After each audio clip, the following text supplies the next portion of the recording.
as a member of the House and then as an outstanding United States Senator, and he really has been outstanding. He's been a close and vital partner in helping us secure the border, stop migrant crime, end the scourge of illegal drugs, and make America safe again and make America great again. And he's a tremendous player. He worked with Tom Homeland, worked with all of our people on the right, and many more. And everything he's done has been good. I say everything he touched, he's turned to gold. Now, but even in business, he was successful, in all fairness. And he was successful. And he said, I want to go into politics. I hope you're happy. But as the only Native American, I didn't know that, huh? Let me look at you. Well, I think that's all right. He's got great quality, I can tell you. He's the only Native American in the Senate. How many have been there before you? Do you know? Native American? I think three. 3? Well, you're a fantastic representative. Markwayne has also been a fantastic advocate for our cherished tribal communities. He's now the first member of the Cherokee Nation ever to serve as a member of the cabinet. I didn't know all these things. I would have picked him faster if I had known. I would have made a quicker decision. Prior to his career in public service, Markwayne had a very successful career in business, leaving school at age 20 after his father got sick, taking over his family business and turning it into a multi-million-dollar success story. He's a very successful guy. Markwayne has also a career as an MMA fighter. That's why I looked at his ears and I said, I'm not going to fight with him. You can tell a lot about a person by their ears, right? During which he went totally undefeated. He was undefeated during his career, and he's been inducted into the Oklahoma Wrestling Hall of Fame. And the family is made of fantastic wrestlers, especially that guy right there. That's my favorite guy, huh? And suffered bad injury and come back stronger than ever, I think. So good to have you, man, right? I have no doubt that as he takes the helm of DHS, Markwayne will fight for Homeland Security, the United States, and securing the country and making it really strong and the way it should be. Our country's come a long way in the last year. We set it up so beautifully, and then we had 4 years of horror. We had 4 years of disgusting horror, open borders, and things that nobody would even think of. You wouldn't even think of. 25 million people poured into our country, and we've gotten a lot of them out, but we have a lot more to go. We have 11,888 murderers came into our country. People came in from all over the world, from prisons and gangs, gang members, drug dealers, people from mental institutions, insane asylums. That's the mental institution times 2. And what they allowed to happen to our country can never be allowed to happen again, and it won't. With Markwayne, we have somebody that's strong, professional, and fair. As you know, the department that Markwayne takes over today is currently shut down by radical left Democrat thugs in Congress who have blocked all funding for DHS because they're trying to shield illegal alien criminals, gang members. They want to protect them from being taken out of the country, drug dealers, murderers. They're protecting them all.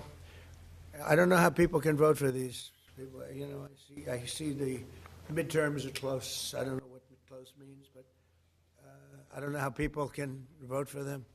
You take a look, men, they want men to be able to play in women's sports. They want transgender for everybody.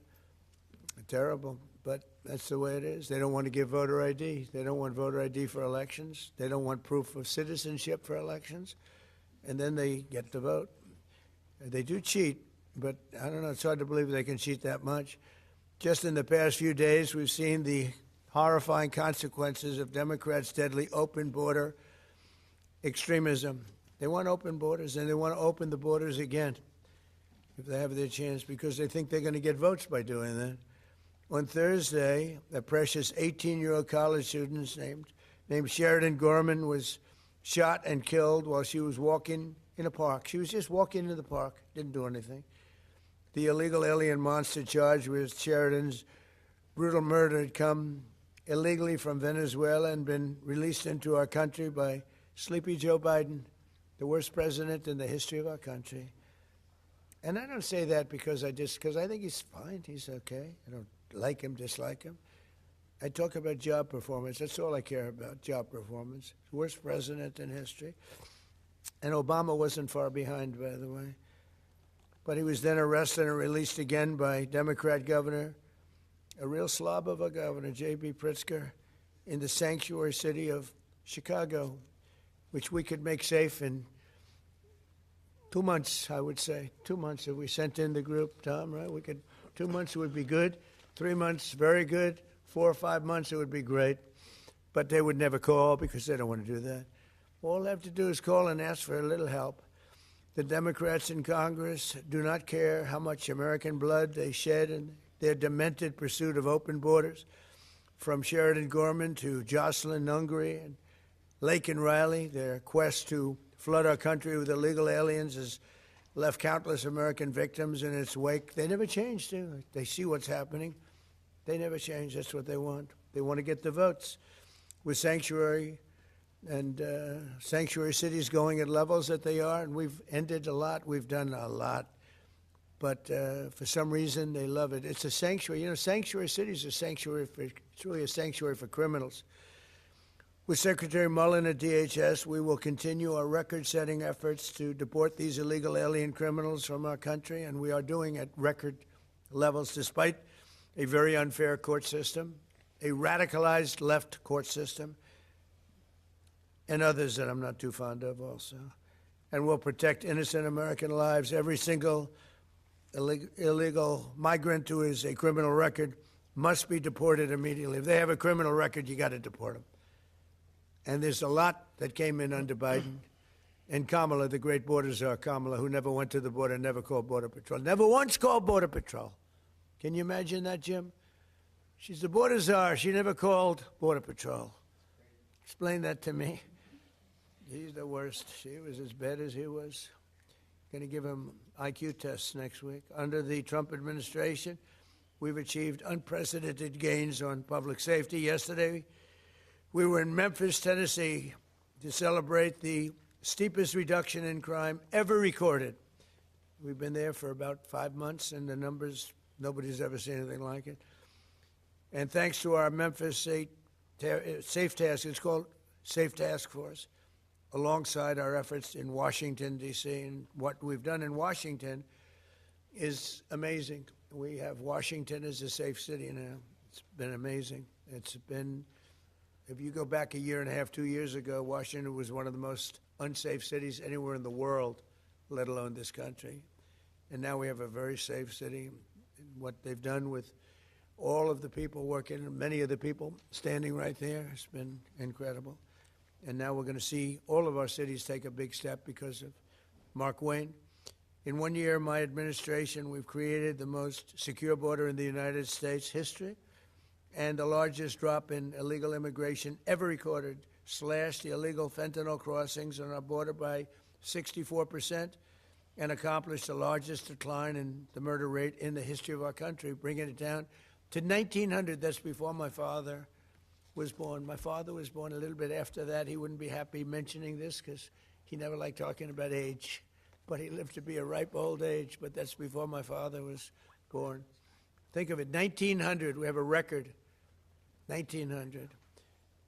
Murders last year were at the lowest level in 125 years, and we're making America safe again. We're doing it at levels that nobody, everything we're doing, we're making great. The border is great. The military is great. We're having, by the way, a tremendous success, as you know, in Iran. We had one in Venezuela, and now we're having one in Iran. They have no Navy left. They have no Air Force left. They have no anti-aircraft equipment left, no radar left, no leaders left. The leaders are all gone. Nobody knows who to talk to. But we're actually talking to the right people, and they want to make a deal so badly. You have no idea how badly they want to make a deal. And we'll see what happens. I want to thank Pete Hegseth. The job you're doing over there is really incredible. You and the general and all of the other generals and colonels and captains and majors and everybody else, right? It's a perfect, amazing thing. We make the best military equipment in the world. Now we're going to make it faster. We want to get it faster. But we make the best in the world. We're doing a job. So I'd like to ask Attorney General Bondi to come and do the honors of swearing in a man who's going to do a phenomenal job for our country. And I tell you, your family has to be very proud. You have to be very proud. Absolutely. Everybody wanted this job. They said, there's one man for this job, and I have no doubt he's going to be fantastic. Thank you, Pam. Come on over. Thank you.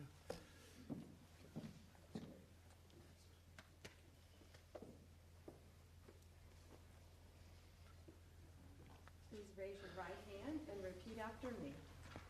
I do solemnly swear, I do solemnly swear, Markwayne Mullin, Markwayne Mullin, that I will support and defend the Constitution of the United States that I will support and defend the Constitution of the United States against all enemies, foreign and domestic, against all enemies, foreign and domestic, and that I will bear true faith and allegiance to the same, and that I will bear true faith to allegiance and do the same, and that I take this obligation freely, and take this obligation freely, without any mental reservation without any mental reservation or purpose of evasion, or purpose of evasion, and that I will well and faithfully and that I will well and faithfully discharge the duties of the office discharge the duties of the office on which I am about to enter.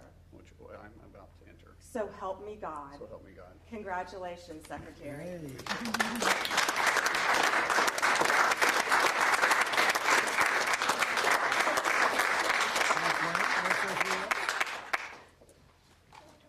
Thank you. I think I was the most nervous I've ever been. It just seems surreal being in the Oval Office and having the President of the United States speak so highly of me and then recognize my family and know my family by name. It's humbling, and I never take it for granted, but I made this very clear that I don't care what color your state is. I don't care if you're red or you're blue. At the end of the day, my job is to be Secretary of Homeland and to protect everybody the same, and we will do that. I'll fight every single day. Today I got the privilege of meeting so many of the employees at DHS. These employees have been there for 30 days without pay. And if you need anything to know their dedication to show up and still protect the homeland that you and I enjoy and the freedoms that we're experiencing, they're working with for free because of political politics. That's all I need to know. I told them, if you're fighting 365 days, understand I'll be fighting 365 days beside you. No one's going to outwork me, and I'm not going to let any of them outwork me. The President has entrusted me with this, and failure is not an option. And so thank you so much, Mr. President, for this opportunity.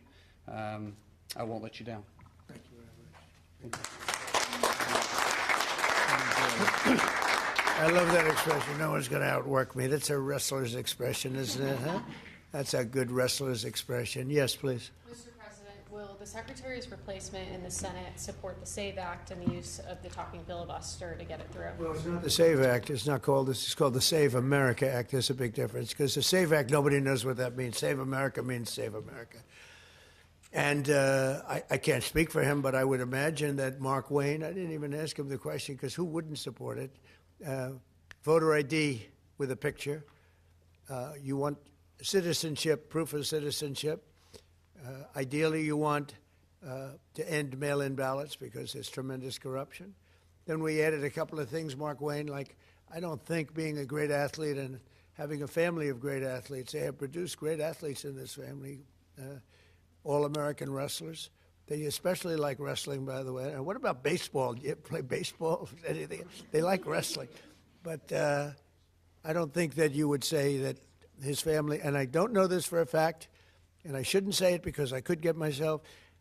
Does anybody in your family want men to play in women's sports? I don't think so, Jim, right? I don't think so. I don't think. How would they do? Would they do good wrestling you? They would be in trouble? He said, yes, they'd be in big trouble. It's so crazy. So that would be one. And then we have a few others that we call them the best of Trump. But if you look at transgender mutilization, in trouble? He said, yes, they'd be in big trouble. It's so crazy. So that would be one. And then we have a few others that we call them the best of Trump. But if you look at transgender mutilization of children, we don't want that. It's the mutilization of children. We don't want that. So generally speaking, I think I can answer that Markwayne would be very much in favor of what I'm in favor of. Would you say that's right, Mark? I can't think of too many things. He might be worse. He might be worse than me. That's my look at his wife is saying. That's right. But so yeah, he's going to be great. Yeah. Do you believe the secretary will run DHS any differently than Christine Ohm did? What do you hope to see as his priorities? Well, we had a good run. Look, we created the strongest border with the help of that man right there. Tom is so incredible, and he's going to be a big influence here too. There's nobody more professional, nobody better. There's nobody better as a human being. You know, he looks tough, but he's got a good heart, but not too good. Don't make it too good. But you know, we had Tom. We have the safest border we've ever had. We have a lot of assets, but a lot of things we can do, and we're going to do. We have to get criminals out of our country that were allowed in by Biden. Yeah, please. Mr. President, do you support what appears to be emerging agreement coming out of the Senate to reopen DHS? Well, I'm going to look at it, and we're going to take a good hard look at it.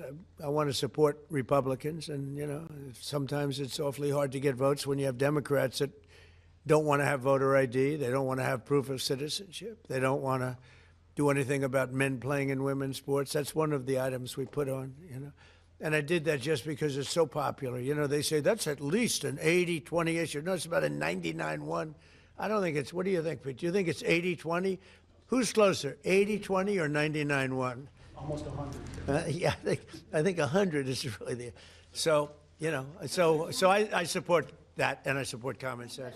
Would you be comfortable with a deal that involves separating ICE funding from the DHS funding package in order to reopen? Well, they're working on all of that. You know, that's a detail that they'll explain later. Please. Election integrity and DHS measures, Mr. President, since CISA falls under DHS, and given that many credible voices have raised concerns over its premature and possibly likely faulty 2020 election assessment, will you and Secretary Mullin implement reforms at CISA and at DHS to ensure full confidence in future elections, like in the upcoming? About it. We'll talk about it, you know, pros and cons. Look, they used it to try and put me in prison, right? So I can't be thrilled with it.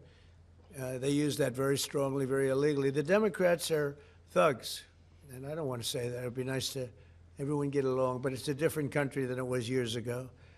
It was very dangerous the way they used it. And they weaponized government. They used that to weaponize government. So I'm not thrilled, but I'll also go along with two groups of people, the military, and I think the military likes it, right? And I'll go along with the senators. I'm fine. But I was a big victim of it. Yeah, please. Are you going to send Jared Kushner and Steve Witkoff to do direct negotiations with the? Yeah, well, we're in negotiations, as it turned out, and now you've seen what I said yesterday was exactly correct. We're in negotiations right now. They're doing it along with Marco, JD. We have a number of people doing it. And the other side, I can tell you, they'd like to make a deal. And who wouldn't if you were there? Look, their Navy's gone, their Air Force is gone, their communications are gone. That's the biggest problem. It's very hard to communicate them between themselves. All of the anti-aircraft is gone. Most of their missiles are gone. We either shot them or they shot them and don't have them anymore. They're down to a trickle. They're pretty much everything they have is gone. I don't know. Can you name one thing that's not gone, or can you name one thing that's doing well? You know, if you read the papers, you think we're tied. You think we're in a tough battle. We are roaming free over Tehran, the city, Tehran, as opposed to Iran. We're roaming free. We can do whatever we want. And as you know, today we were going to have the privilege of shooting down a very big electric generation plant, one of the biggest in the world. And one shot to the right location ends the plant, it collapses. And we held off based on the fact that we're negotiating. Yeah. What do you think was the turning point to make you want to pursue a ceasefire? A few days ago, you said you wanted to continue bombing Iran. Now you want to pursue peace talks. Was there something that happened? The fact that they're talking to us and they're talking sense. And remember, it all starts with they cannot have a nuclear weapon. Just, you know, I said yesterday, they said, what are the top 10? I said, well, number 1, 2, and 3 is they can't have a nuclear weapon. And they're not going to have a nuclear weapon. And we're talking about that. And I don't want to say in advance, but They've agreed they will never have a nuclear weapon. They've agreed to that. How do you ensure Greg they won't have a Bovino, nuclear your weapon? former Border Patrol chief, Greg Bovino, said his only regret is that he didn't catch more illegal aliens. What's your reaction to that? Who said that? That's your former Border Patrol chief. He just retired. Well, I mean, we captured a lot. You know, they were allowed into the country by Sleepy Joe and that group of incompetent people that were, he was the worst president ever, the group of incompetent people. To me, that's the biggest scar. You know, inflation, they caused the highest inflation we've ever had. We've already gotten rid of it. The biggest scar is what they did, the people that they allowed from prisons all over the world. They came from the Congo, from all over South America. Rough people, really tough people. So, no, I understand what he means. He's, you know, he would have liked to have captured more. I'm not capturing so much as removing. You know, we're removing thousands of people. And many are self-deporting because we're going after them so powerfully that they're self-deporting, Tom, going back. I think that's one of the big unkept secrets. We have thousands and thousands of people, and they're self-deporting. They're going back to where they came from. But what we want really is the criminals. We're really focused on those criminals, getting them out. Yeah. What's your message right now to Democrats and also to Americans that are stuck in airports? It's really devastating watching it online because Democrats won't fund DHS. What's devastating? Your message to Americans right now stuck in airports as we speak because Democrats won't Well, fund they DHS? just don't, they won't. Look, this is a deal that was done in the great big beautiful deal, which gave you the biggest tax cuts ever, including no tax on tips and no tax on Social Security for the seniors. Think of it, no tax on overtime, tax deductions when you buy a car, you take money, you pay interest on the money, you deduct it. We've never had that for people buying cars, if it's an American car, only if it's an American car. But they are just they stick together, the Democrats. I tell you, I give them great credit for that. We have some that they're not good stickers. We have guys like Tom Massey in Congress, who's terrible. He's just terrible, terrible person. I call him Rand Paul Jr. But they don't vote. Rand Paul, I mean, rarely votes for stuff. Likes me, says I'm a great president. He said the other day, I'm a great president, one of the greatest presidents. But I said, do me a favor, vote for us and don't call me a great. I'd rather have the vote than the statement. But we have people that don't stick together, and those people hopefully will someday be gone. The thing I most respect about the Democrats, even on horrible policy, they stick together. What they do have, though, is horrible policy. Transgender for everyone, open borders, men and women's sports. They have the worst policy that you can imagine. And so whether they stick together or not, I mean, they have just this terrible policy. We have great policy. Republicans have great policy. We have common sense policy, but it's great policy. That's our biggest advantage, is our policy is correct. Yeah, please. President, are you encouraging our allies in the Gulf to be more involved in the Iran operation? Say it. Are you encouraging our allies in the Gulf to be more involved in the Iran operation? Yeah, I mean, a little bit, but more NATO. I think our Gulf allies have been pretty good, to be honest with you. UAE's been hit so hard. He got hit by 1,400 rockets, shot them all out of the air with our great Patriot missiles. Think of it, they shot 100 missiles at one of our aircraft carriers, the Abraham Lincoln, one of the biggest ships in the world, actually. And out of 101 missiles shot, every single one of them was knocked down in the sea. Think of that. Think of what that means. 101 missiles, highly sophisticated, very fast missiles shot. Out of 101, all 101 were shot down, and now, for the most part, lie at the bottom of the sea. Pretty amazing, right? Pretty amazing. Our military is amazing, Pete. You know the attack I'm talking about recently? 101 shot. I said, wow. I saw that. You can see we have sort of pretty good equipment that we see. It's called the red line. Those red lines were thick, right? I said, that's a lot. And then we saw them one by one just get shot. And these guys that do the shooting are the coolest cucumbers ever. You know, most people, you don't have a lot of time. When a missile's going at 2,500 miles an hour, I don't care how far away it is, you don't have a lot of time. But I watched them I watched them sit down and think. Great students, MITs, a lot of MITs, a lot of guys like this. They're not as much into the muscle as they are this one right here. And amazing to watch them perform under great pressure, because they have a matter of seconds to do it. If they don't do it properly, it's a big problem, you know, because these were powerful. These were very powerful missiles coming. And so a lot of people choke.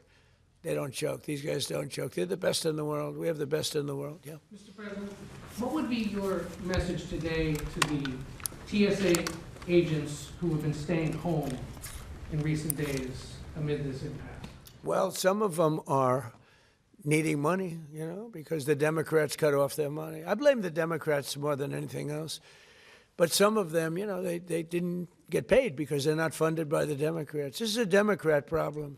In fact, I actually said to the Senate, why would you say this is a Democrat problem? I think the polls are showing it's a Democrat problem. And they'll do anything actually to hurt our country so they can try and win the midterms. And if we ever went back to our old policies, we wouldn't have a country left. If they get a deal, Republicans and Democrats in the Senate, to fund all but enforcement operations of ICE, to get those TSA agents repaid and to open up the rest of the department, would you sign that? Well, I don't want to comment until I see the deal, but as you know, they're negotiating a deal. I guess they're getting fairly close, but I think any deal they make, I'm pretty much not happy with it. These guys came in, they wouldn't pay people. You know, they had a deal to pay. They had to break their deal. The Democrats broke the deal that we had. It was all done. Everything was fine, and then they just said, well, we're not going to pay anymore. And they hurt our country. And at a very difficult time because, you know, we are at, as they would say, a war. They call it a war. I call it a military operation, a very successful one, like successful like nobody's ever seen before. Hey, Venezuela was equally as successful. That was a great thing. No, the Democrats had a deal. It was a done deal. And then they said, well, we're not going to pay. And so a lot of people suffered over that and put our country in danger. You have another question? You haven't been here in a while. Well, on Iran, can you give us any more sense of who exactly in Iran it is, either Witkoff and Kushner and others you're speaking with? Yeah, we had, I hate to say this in front of these young people. They're not children. I spoke to most of them. They sound like adults to me, even though they are sort of children, right? They'll always be your children. But I hate to say it, but we killed all their leadership. And then they met to choose new leaders, and we killed all of them. And now we have a new group, and we can easily do that, but let's see how they turn out. We have really regime change. You know, this is a change in the regime because the leaders are all very different than the ones that we started off with that created all those problems. So this was, I think we can say, Jason, this is regime change, right? What makes you trust them? I don't trust anybody. I don't trust you. I mean, that's only because I know you. But if I didn't know you, I'd probably have more trust. But I don't trust anyone. Why bother Why talking to them? Why do you say that? Why do you say what makes you trust? Do you think I trust them? I don't trust them. Then why bother talking to them? Because they're going to make a deal. They're going to make a deal. They did something yesterday that was amazing, actually. They gave us a present, and the present arrived today. And it was a very big present worth a tremendous amount of money. And I'm not going to tell you what that present is, but it was a very significant prize. And they gave it to us, and they said they were going to give it. So that meant one thing to me: we're dealing with the right people. Is that nuclear related? No, it wasn't nuclear related. It was oil and gas related, and it was a very nice thing they did. But what it showed me is that we're dealing with the right people. Because, you know, you don't know, because the leadership was killed, all gone. Khomeini, all gone, as the expression goes, the past supreme leader. And then the new supreme leader was racked up, at a minimum racked up pretty good, and everyone else was gone. And then many of the people in the third tier are gone. But we're dealing with a group of people that I think turn out, and the present, the gift they made to us was very significant. And they said they were going to do it, and it happened. And they're the only ones that could have done it. Jennifer? Was it related to to the Strait of Hormuz and the flow of... Yeah, it was related to the flow and to the strait, yeah, it was. Are you negotiating on who's going to control the strait from now on? Are No, we'll have control of anything we want. Look, if we can end this without more lives being down, without knocking out $10 billion electric plants that are brand new and the apple of their eye, I'd like to be able to do that, you know? But they can't have certain things. I mean, you know the things. I don't have to go over the list, but again, it starts with no nuclear weapons, and they've agreed to that. There won't be any nuclear weapons. They're not going to have, and they're not going to have enrichment, any of those things. But look, I hate to say that we're in a very good bargaining position, and I hate to say that they're defenseless because, you know, until that last missile is fired, they have little power. But we are in about the best bargaining position. We're way ahead of schedule. And again, they have no Navy and they have no Air Force and they have no missile protection, and most of their missiles are gone. Most of their launchers we've killed. You know, we've killed about 82% of their launchers. So even if they had a missile, they can't launch it. We've been very effective. We have the greatest military in the world. Nobody even comes close. We have the best military equipment in the world. Go ahead. On Saudi Arabia, there's been some reporting that you've been talking to the Crown Prince. Have you been focused on normalization between Saudi Arabia and Israel at this point? No, we have a great relationship with Saudi Arabia. What do you hear with Saudi Arabia? Just hearing that you've been talking and that he has been encouraging you to do certain things related to Iran. Can you share a little bit? He's a warrior. He does, yeah. He's a warrior. He's fighting with us, by the way. Saudi Arabia has been excellent, and UAE, excellent. And I will tell you, Qatar, incredible. Qatar took a hit, a pretty bad hit. Qatar is very close. You know, they're essentially, you can walk right over the border. Qatar took a hit. They've been great. They've been very strong. Kuwait, they had a little mishap. They shot down 3 planes with our missiles. They happen to be our planes. But the pilots made it. Can you imagine the pilots making it? The pilots saw what was coming. And they said, those are patriots. We're not going to escape patriots. And they got out of there pretty quick, Pete, right? Pretty amazing that they got out. The 3 pilots lived. They're fine. In fact, they're flying today. Was the Kuwaitis that accidentally fired the missile? Yeah, the Kuwaitis made a mistake. They fired. They thought they were firing at the enemy. It was, as the expression goes, friendly fire. But the pilots are great. They're flying today. Pretty amazing when you think of it. Yeah. President Trump, on a human level, how hopeful are you that this peace deal will work out? Like as a human, as on what? On a human level, not as the President of the United States. How hopeful are you that this peace deal will work out with Iran? You're talking about to end it? Well, I think we're going to end it. I can't tell you for sure. You know, I don't like to say this. We've won this. This war has been won. The only one that likes to keep it going is the fake news. I mean, the New York Times, you read the New York Times, it's like we're not winning a war where they have no Navy and they have no Air Force and they have no nothing. And we literally have planes flying over Tehran and other parts of their country. They can't do a thing about it. For instance, if I want to take down that power plant, that very big, powerful power plant, they can't do a thing about it. It's like, take me. That's all they can do. And yet, if you read the New York Times or if you watch ABC fake news or NBC fake news, you'd say it's a close battle. It's not a close battle. They're totally defeated. You know, we killed their Navy in, would you say 3 days, Pete? Gone. In fact, I was a little upset with Pete. I said, why didn't you save the ships? We could have used them, right? He said, it's more fun shooting them down. But the Navy was wiped out in a very rapid order. Pretty impressive for you guys, you champion wrestlers, right? When you hear this stuff. But you don't, if you read the news, you don't hear this. You know, you read like, oh, they're doing wonderfully. They're doing terribly. They're wiped out militarily. They are dead. Yeah. On Ukraine, is there a new sense of a timeline? Do you want to get something done before the midterms? Well, we'd like to see President Putin and President Zelensky sit down and make a deal. I think they're getting close, but I've been saying that for a while.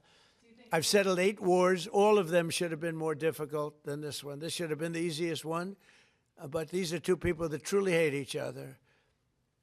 You'll find out that hatred is not good for making deals. These are people that they don't like each other very much. Yeah. I know you said there's a bunch of people from the administration who are negotiating with Iran. There's been reports that the vice president is leading those negotiations. Is that true? Well, he's involved in them. JD is involved, and Marco's involved, and Jared Kushner's involved, very smart guy, and Steve Witkoff, smart guy, is involved. And I'm involved. I'm involved. Why? I'm going to be so big. Oh, I don't want to talk about it. I'm the president of the United States, Tom. And I'm not going to talk about it. It's beneath me to talk about saving millions of lives, because that's what you're talking about. You're talking about saving millions of lives. If Iran had a nuclear weapon, they would have used it. And if I didn't end the horrible Barack Hussein Obama Iran nuclear deal in my first administration, they would have had a nuclear weapon 3 or 4 years ago. They would have used it. I would have never gotten the chance probably to be president. Who knows what it would have been so devastating. And if we didn't send those beautiful B-2 bombers, they took them off my desk. They were right there. I don't know why. But if we didn't have those beautiful, the B-2 hit, which was so we obliterated, despite CNN. CNN said, well, maybe the word obliteration said, no, we obliterated it, just obliterated their nuclear potential. You would have had them having 2 weeks after that attack, had we not made the attack, they would have had a nuclear weapon. They would have absolutely used it. And they would have used it on the entire Middle East, including Israel. And you know why you see that? Because unexpectedly, when this war broke out, unexpectedly, they started sending missiles to UAE, Qatar, Saudi Arabia, Kuwait, Bahrain, and elsewhere. And nobody thought they were going to. Were you equally surprised by that, Pete? Way more than we thought, Mr. President. Pete, do you want to give about a 3-minute statement on how we're doing in this, as I call it, military operation? People don't like me using the word war, but so I won't. But the Democrats call it a war. How about a little statement? I think he's done a very good job. Do we agree he's done a good job, Markwayne? Can we take some of your time? Well, thank you, Mr. President. You're spot on. Never in history has a modern military, Iran had a modern military, a modern Navy, a modern Air Force, modern air defenses, leadership, massive bunker. Never has a modern military been so rapidly and historically obliterated, defeated, from day one with overwhelming firepower. The air campaign that we've conducted, that Israel's conducted alongside us, was one for the history books, truly. And it's because we have a president of the United States that when he sends his warfighters out to fight, he unties their hands to actually go out and close with and destroy the enemy as viciously as possible from moment one. And that's why we see ourselves as part of this negotiation as well. We negotiate with bombs. You have a choice as we loiter over the top of Tehran, as the president talked about your future. The president has made it clear that you will not have a nuclear weapon.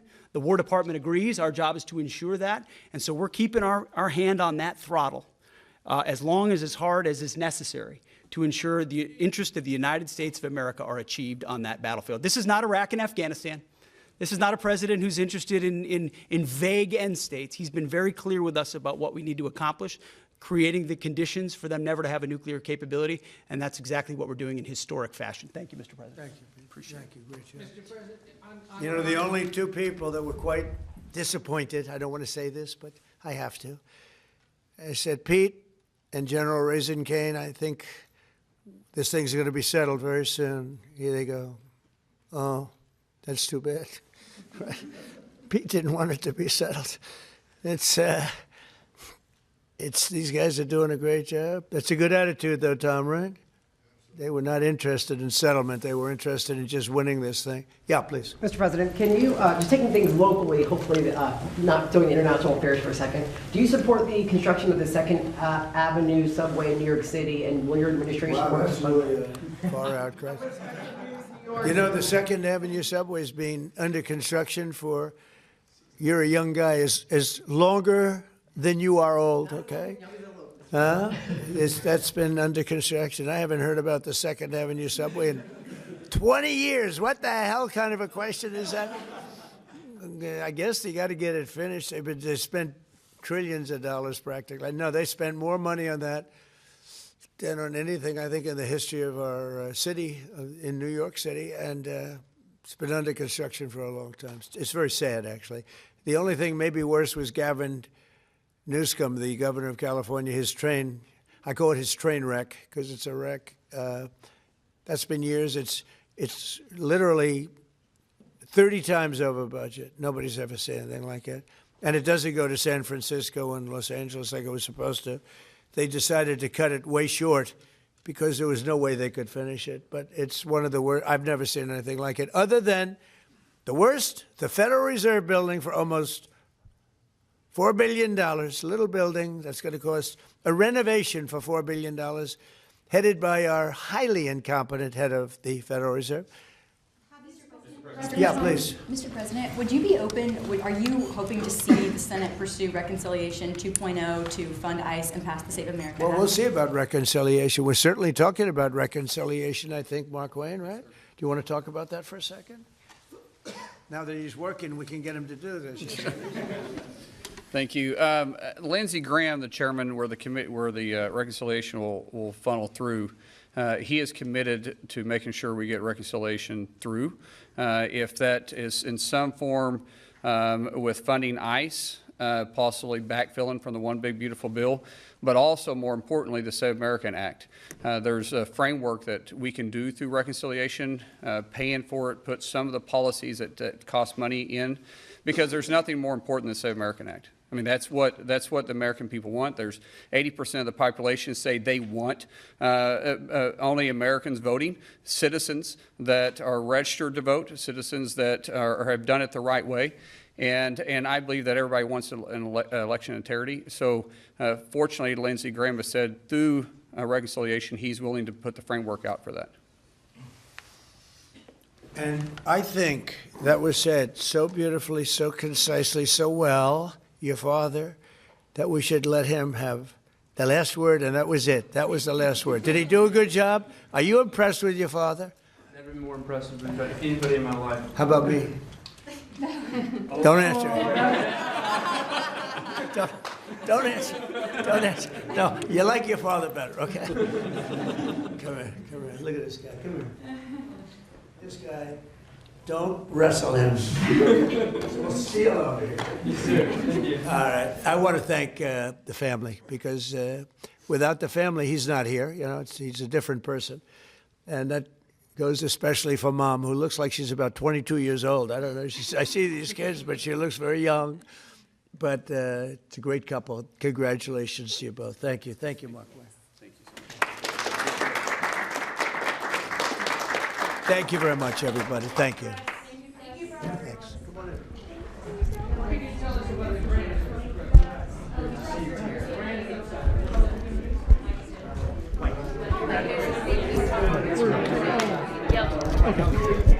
Thank you.